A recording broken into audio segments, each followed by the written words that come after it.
AITA for not letting my step-nephew spend time at my house anymore.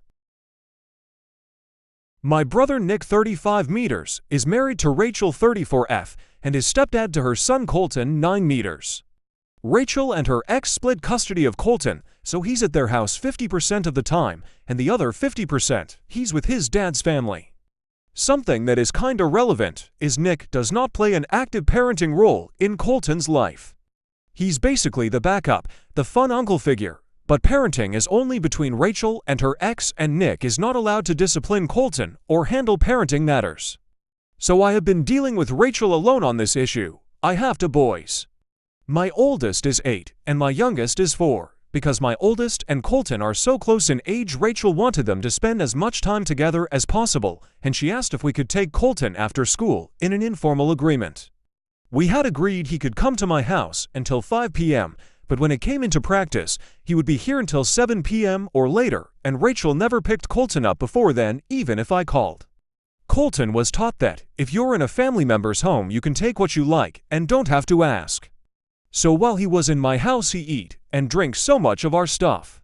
In one day, before he drank an entire 6-pack of Sprite that he went outside to get, a big share bag of Doritos, 3 chocolate bars, a bag of gummy candies and cookies I had left out of the way for later.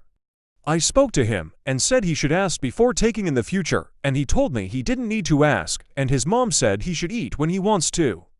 I talked to Rachel about this, and she scolded me for bringing this to Colton at all.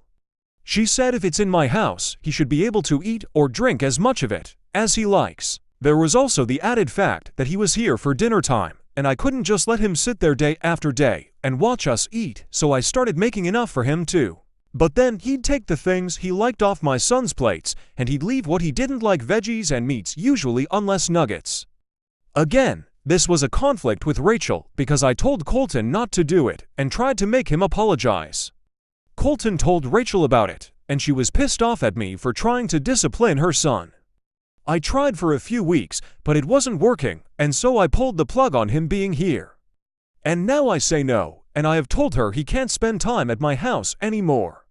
Rachel told me if he was my real nephew, I wouldn't dismiss Colton so quickly. She also told me I'm taking my issues with her out on him, and he's sad he can't spend time with his bestie cousin anymore, AITA.